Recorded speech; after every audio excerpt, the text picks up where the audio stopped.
보도록 하시겠습니다. 마태복음 4장 1절부터 11절까지 말씀입니다. 마태복음 4장 1절부터 11절. 스크린으로 성경이 나오지만 자기 성경책을 가져오신 분들은 자기 성경책을 보시면 좋겠습니다. 마태복음 4장 1절에서 11절까지 말씀, 저와 한 절씩 교독하고 마지막은 함께 읽도록 하겠습니다. 제가 1절 먼저 읽겠습니다. 그때 예수께서 성령에게 이끌리어 마귀에게 시험을 받으러 광야로 가사 40일을 밤낮으로 금식하신 후에 줄이신지라. 시험하는 자가 예수께 나와서 이르되 내가 만일 하나님의 아들이거든 명하여 이 돌들로 떡덩이가 되게 하라. 예수께서 대답하여 이르시되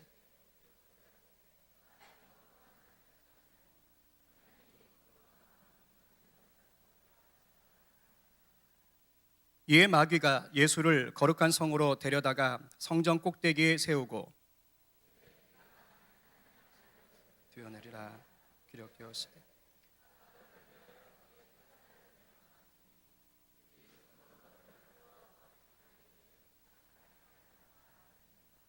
예수께서 이르시되 또 기록되었으되 주 너의 하나님을 시험하지 말라 하였느니라 하시니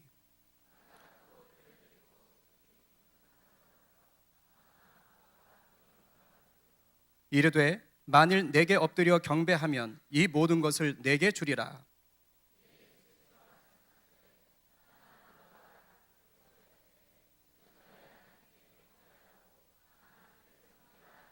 함께 읽겠습니다.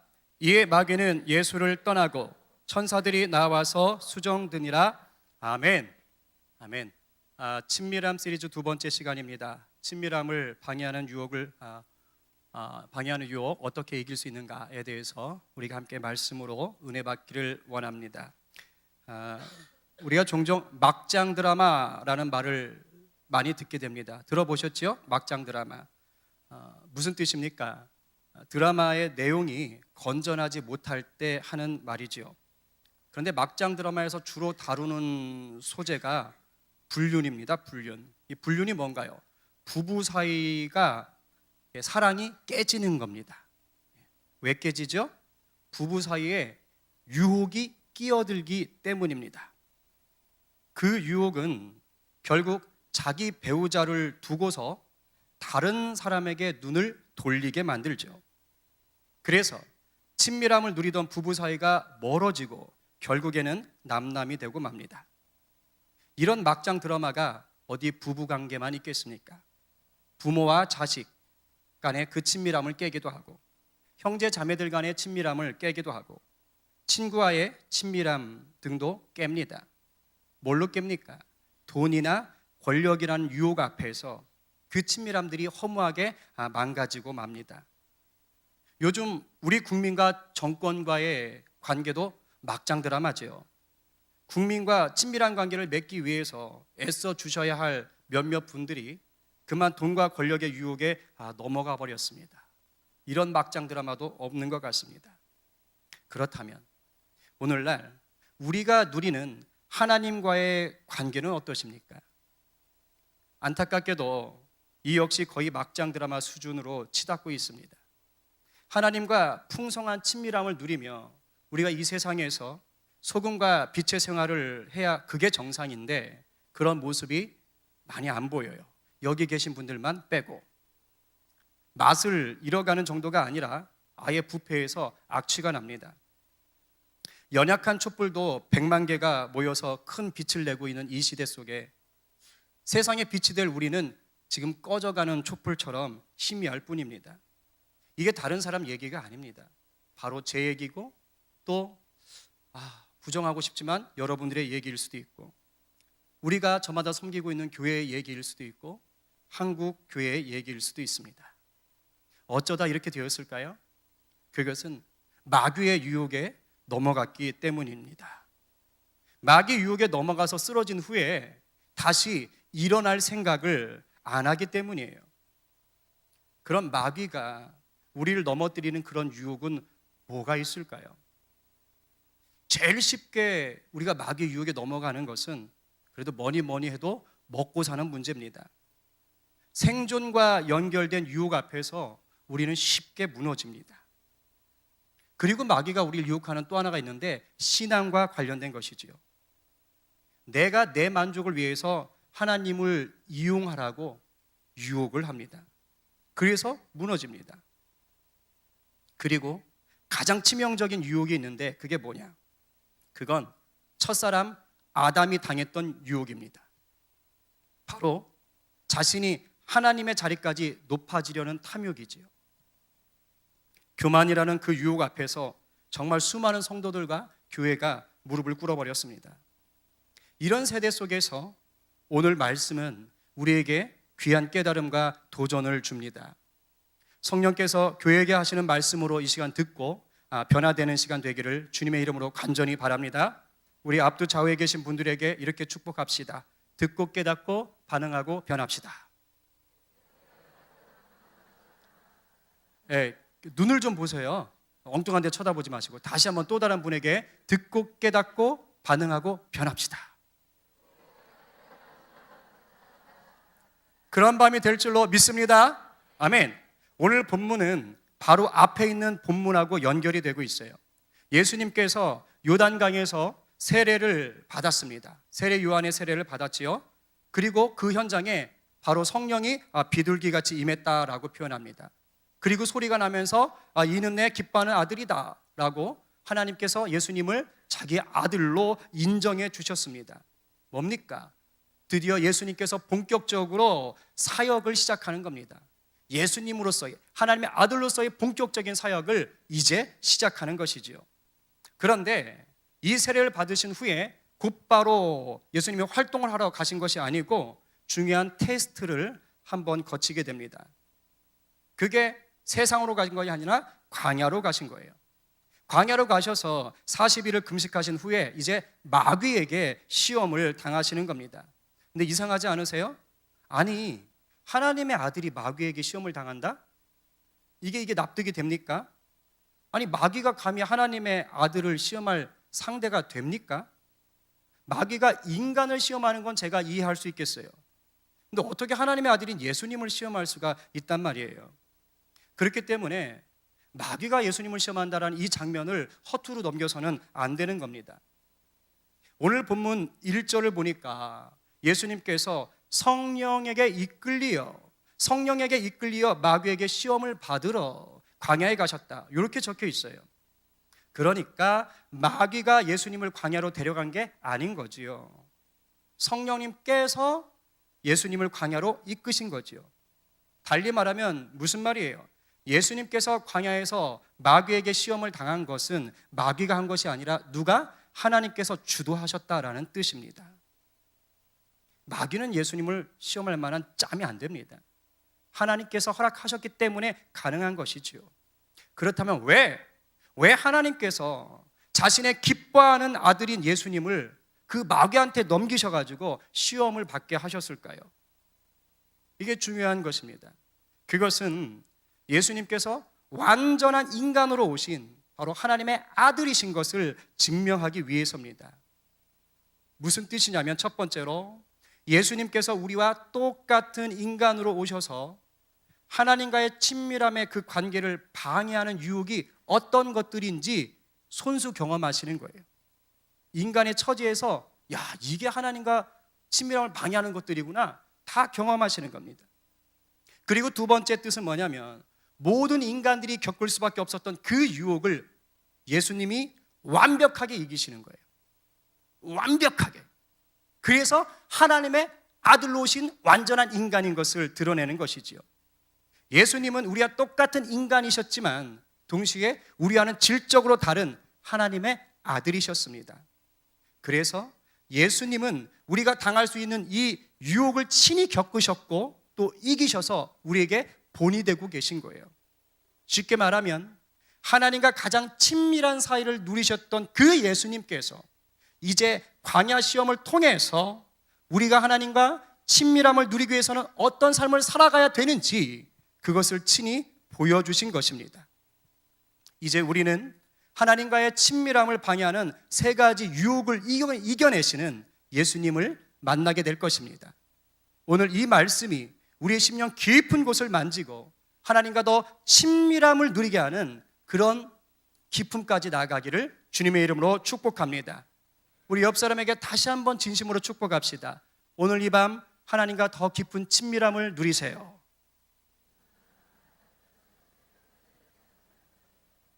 네, 그런 줄로 믿습니다. 아멘. 너무 친밀하셔서 주무시면 안 됩니다. 아멘. 먼저 하나님과의 친밀함을 방해하는 첫 번째 유혹이 무엇일까요? 그것은 세상적인 필요를 위해서 하나님께 불순종하라, 이렇게 유혹합니다. 네가 세상적인 필요를 위해서는 하나님께 불순종해도 돼. 쉽게 말해서 생존의 문제, 먹고 사는 문제를 가지고 유혹하는 겁니다. 2절입니다. 제가 읽겠습니다. 40일을 밤낮으로 금식하신 후에 줄이신지라 시험하는 자가 예수께 나와서 이르되 내가 만약 하나님의 아들이거든 명하여 이 돌들로 떡덩이가 되게 하라. 제가 대학 다닐 때 그 CCC는 매년 그 연초에 금식 수련을 해요. 제가 CCC는 아니었는데 그냥 따라갔습니다. 한번 금식이라는 걸 해보려고. 그래가지고 금식 수련에 참석했어요. 7끼를 금식을 하는 겁니다. 제가 처음 2끼까지는 그래도 참았습니다. 그런데 3끼를 참으려니까 정말 미칠 것 같더라고요. 갑자기 온갖 먹을 게 제 머리 위에서 막 떠다니기 시작하는 겁니다. 통닭, 피자, 햄버거, 삼겹살, 불고기, 해물탕 등등. 경험해 보셨습니까? 그리고 수련회 장소는 산속이었어요. 거긴 식당도 없었습니다. 근데 이상하죠? 자꾸 이상한 음식 냄새가 막 들려오는, 이렇게 나는 겁니다. 정말 힘들더라고요. 저는 솔직히 그 금식 수련회에서 은혜 받았던 기억은 하나도 없습니다. 단지 배고파 죽을 뻔했던 기억만 있습니다. 어쨌든 강했던 기억은 있어요. 그런데 우리 주님은 지금 무려 40일을 밤낮으로 금식하고 계신 거예요. 뭐 이렇게 생각하실 수도 있어요. 에이, 뭐 예수님인데 뭐 그까짓 거 40일 그까짓 거 뭐 우습지 뭐. 아닙니다. 그렇지 않아요. 오늘 본문은 분명하게 얘기하고 있어요. 금식하신 후 줄이신지라. 이게 성경이니까 고상하게 멋지게 줄이신지라 이렇게 표현한 거죠. 굶어 죽을 지경이 되셨다는 뜻입니다. 지금 예수님은 완전한 인간으로서 고난당하시는 종으로서 이 금식에 참여하고 계신 거예요. 실제로 제가 들었어요. 40일 금식하시다가 돌아가신 분이 있다고요. 제가 2분의 예를 알고 있어요. 금식하다 돌아가신 분을. 무슨 말이에요? 목숨을 걸고 하는 거란 뜻이에요. 예수님도 역시 지금 목숨을 걸고 금식하고 계신 겁니다. 이런 예수님에게 가장 먼저 닥친 시험이 뭐였어요? 바로 목숨, 생명과 관련 있는 것이었어요. 마귀는요, 지금 예수님에게 야, 네가 하나님 아들이라며? 그러면 한번 초능력을 발휘해봐. 신적인 권세를 사용해서 이 생명의 위험을 네가 한번 해결해봐. 이렇게 유혹하고 있는 겁니다. 그 돌 보이지? 너 하나님 아들이라며? 그 떡 만들어, 우습잖아. 이렇게 유혹하고 있는 거예요. 물론 예수님은 돌을 떡으로 만들 수 있는 능력이 있지요. 그러나 여기서는 그러한 신적인 능력으로 기적을 드러내지 않으십니다. 왜냐하면 지금 금식해서 줄이게 하신 것은 성령께서 이끄신 거예요. 금식하고 배고프게 만든 건 하나님이 그렇게 지금 인도하고 계신 거란 거죠. 그 마당에 예수님이 돌을 떡으로 만들어버리면 뭐가 되는 겁니까? 그렇게 해서 배를 채우면 하나님의 그 테스트 가운데 불순종하는 겁니다. 결국 마귀의 유혹에 예수님이 넘어가는 것밖에 안 되죠. 그랬기에 금식을 통해서 하나님과 더 친밀한 관계를 쌓았던 그 예수님이 단호하게 거절하십니다. 우리 4절 말씀 한번 같이 읽어보겠습니다. 기록되었으되 시작.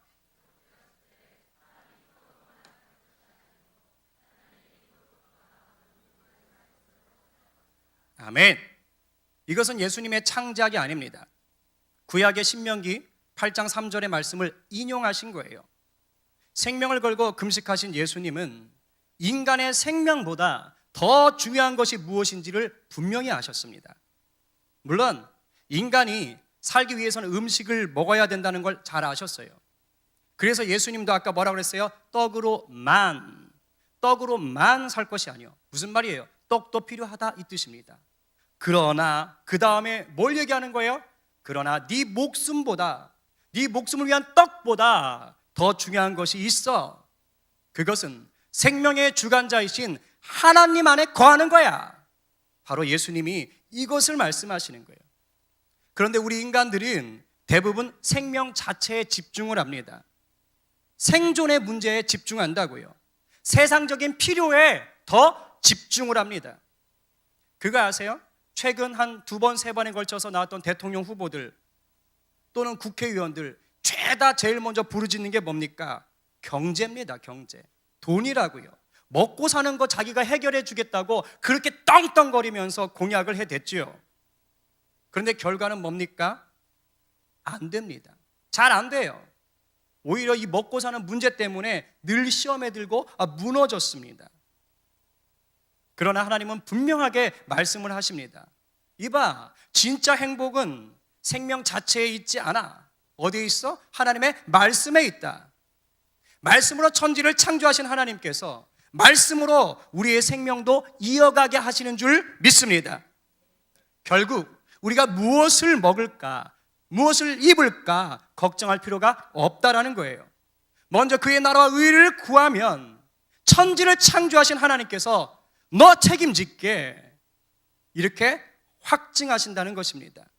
왜요? 천하 만물을 창조하신 그분이 바로 우리의 아빠가 되시니까. 아빠의 역할이 뭐예요? 가족 책임지는 겁니다. 세상에서의 아빠는 그 역할을 못할 수 있어요. 그러나 하늘의 우리 아빠는 실수가 없으십니다. 믿으십니까? 아멘. 그렇기 때문에 하나님과 친밀함을 누리는 자에게는 결코 이 생명의 위협 때문에 낭망하는 일이 없습니다. 생명의 주관자가 되신 하나님께서 어떠한 모양으로든지 책임을 지시기 때문입니다. 이것을 믿고 생명의 주관자가 되신 우리 하나님과 더 깊은 친밀함을 누리는 우리 헤브니 가족들 되기를 주님의 이름으로 축복합니다. 아멘. 두 번째, 하나님과의 그 친밀함을 방해하는 두 번째 유혹은 뭐냐? 자기 만족을 위해서 영적인 기적을 갈망해라. 이렇게 유혹합니다. 야, 네 만족을 위해서. 내 만족이에요. 영적인 기적을 꿈꾸게 만드는 겁니다. 5절하고 6절을 제가 읽겠습니다. 자기 성경책에 있으면 성경을 보시면 좋겠네요.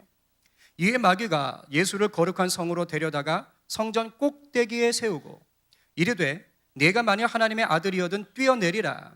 기록되었으되 그가 너를 위하여 그의 사자들을 명하시리니 그들이 손으로 너를 받들어 발이 돌에 부딪히지 않게 하리로다. 만약 여러분들이 지금 여기서 예배를 드리고 있습니다. 그런데 이 건물의 꼭대기에서 뛰어내리면 어떻게 될까요? 일단 여러분 앉으신 곳은 3층, 저 위에는 4층이에요. 그리고 그 위로 첨탑이 있습니다. 한 2층 건물 정도 됩니다.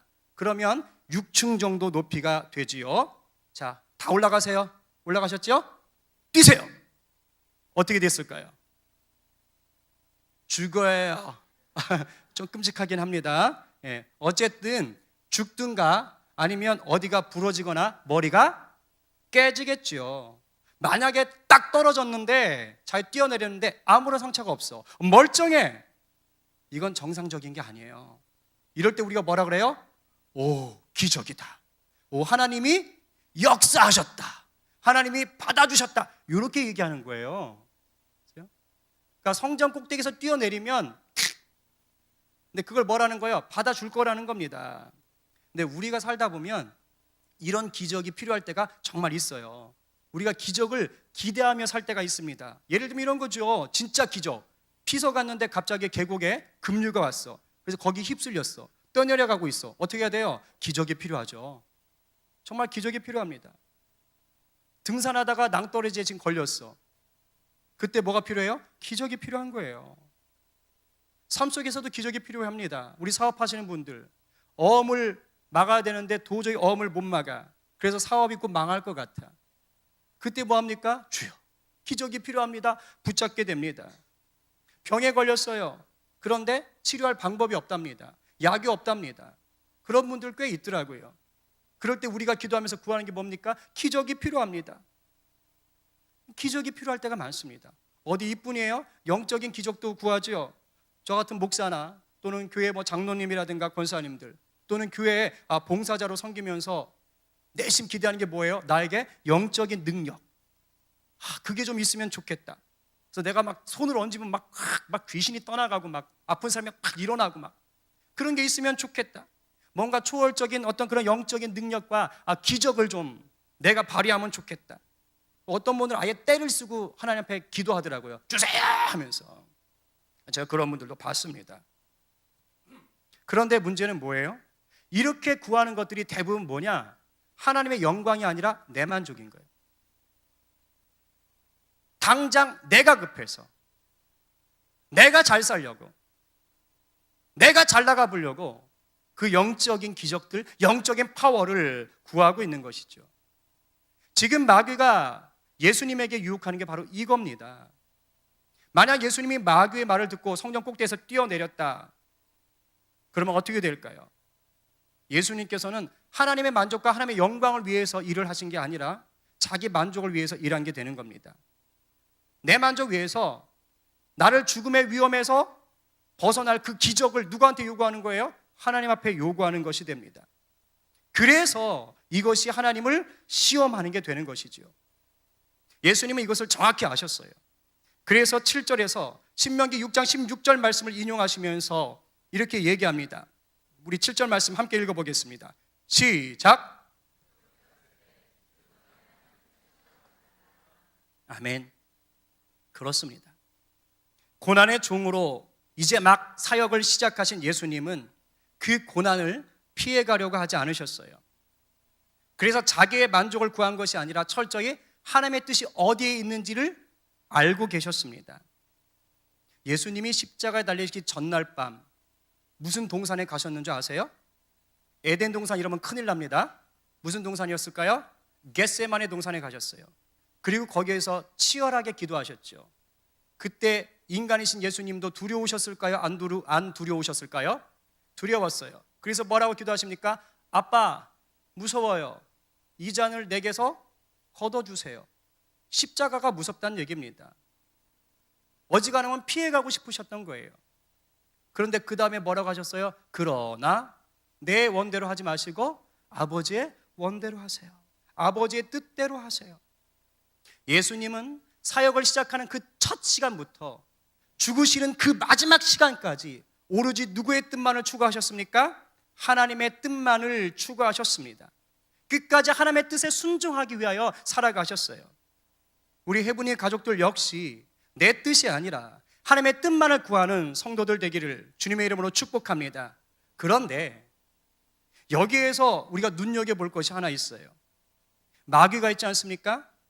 이 두 번째 시험에서 엄청 머리를 굴렸습니다. 굉장히 교묘한 전략을 썼어요. 세상에나 마귀가 성경을 다 인용하잖아요. 지금 6절에 쓰인 그가 너를 위하여 그의 사자들을 명하시리니 그들이 손으로 너를 받들어 발이 돌에 부딪히지 않게 하리로다 하였느니라. 이게 마귀의 멘트가 아닙니다. 이게요 시편 91편 11절 12절에 나오는 말씀이에요. 마귀가 말씀을 너무 잘 알아. 그래서 그 말씀을 가지고 지금 딱 써먹는 거예요. 상황적으로는 너무 잘 맞는 말이었던 거예요. 그거 아십니까?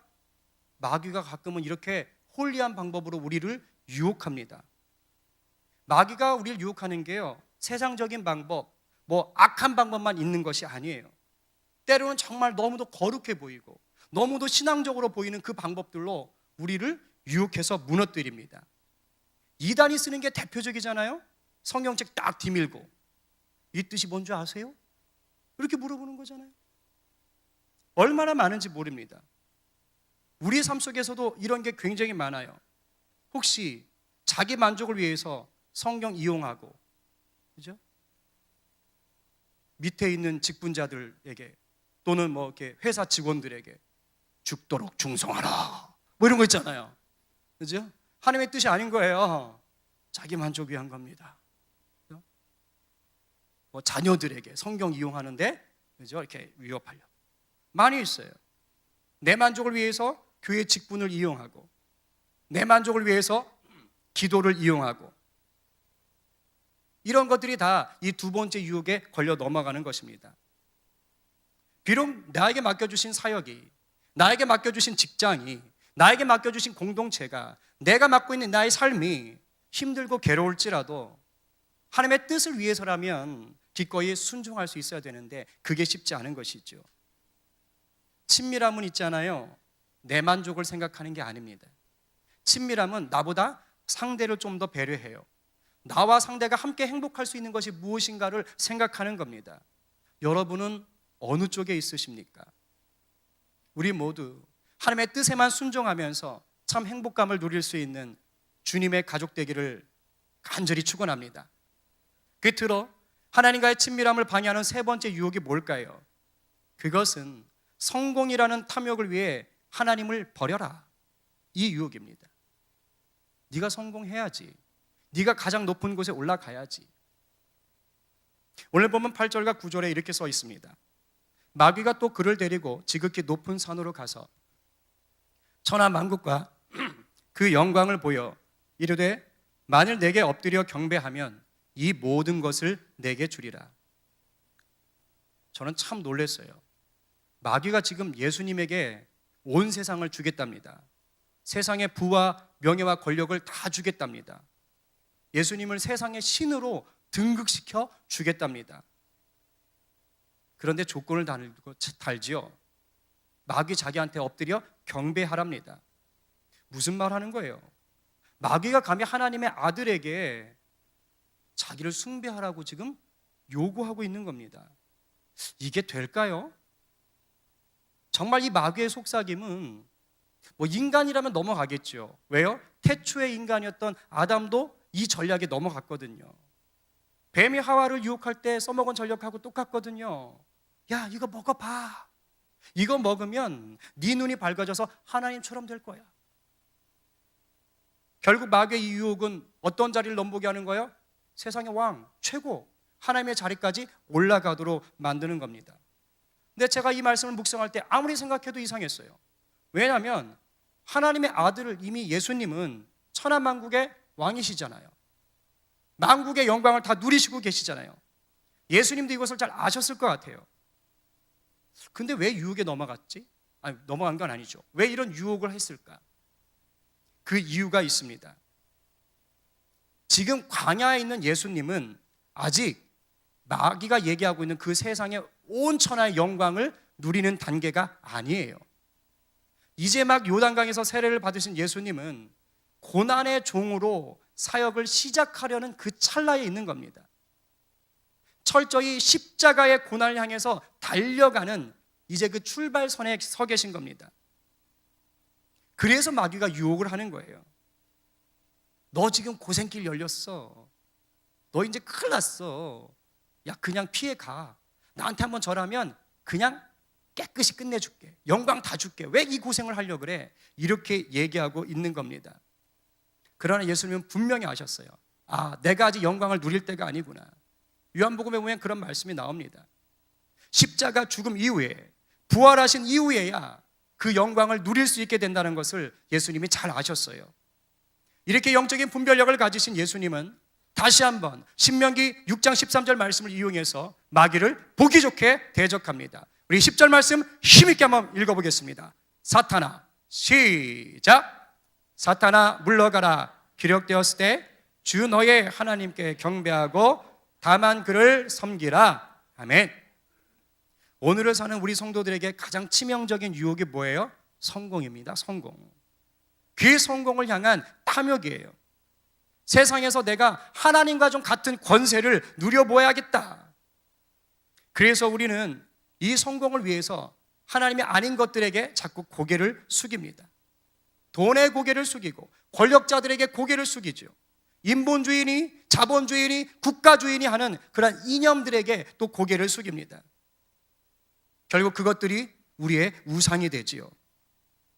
그런데 그 어떤 것도 우리를 행복하게 만들어주지 못합니다. 오히려 거짓의 아비인 마귀의 종이 될 뿐입니다. 그렇게 우리에게 필요한 것이 뭡니까? 예수님과 같은 영적인 분별력입니다. 분명한 기준이 필요해요.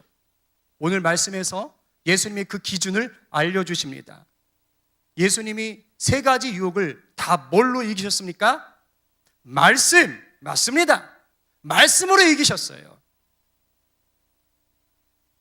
예수님의 말씀으로 마귀의 유혹을 이겼다는 건 무슨 뜻이에요? 딴 거 아니에요. 그 말씀을 하신 분, 그 말씀을 하신 분을 잘 안다는 거예요. 그분의 말씀이 어떤 말을 하고 있는지 안다는 거예요. 그리고 그 말씀에 순종했다는 것입니다. 친밀함이 이겁니다. 친밀함은요, 다른 게 아니에요. 내 상대의 말귀를 내가 잘 알아듣는 겁니다. 그래서 순종하는 거예요. 그게 친밀함입니다. 그 순종함으로 인해서 내 삶 속에서 더 풍성한 기쁨이 있는 거예요. 그래서 더 친밀해지는 것이죠. 이럴 때 바로 삶의 능력이 나타나는 것입니다. 그런데 안타까운 게 있어요. 우리가 말씀을 기준으로 삼았어요. 아마 다 이러실 거예요. 다 그럴 겁니다. 그러면 어떠한 유혹도 다 이기세요? 말씀을 기준으로 삼았다고 다 이깁니까? 아니요. 미안하지만 우리는 이게 안 돼요. 불가능합니다. 알면서도 넘어지는 게 우리 인생입니다. 그래서 더 붙잡아야 되는 게 예수님이에요. 왜냐하면 예수님께서 이 유혹의 시험을 완벽하게 이기신 유일한 분이기 때문입니다. 그런데 그분이 우리의 구원자이고 우리가 친밀한 가운데 나갈 때 우리를 도와주시기 때문이에요. 내 힘 갖고 하면 안 됩니다. 우리 히브리서 말씀을 한번 같이 읽어보겠습니다. 4장 15절 16절인데 중요한 말씀이에요. 시작.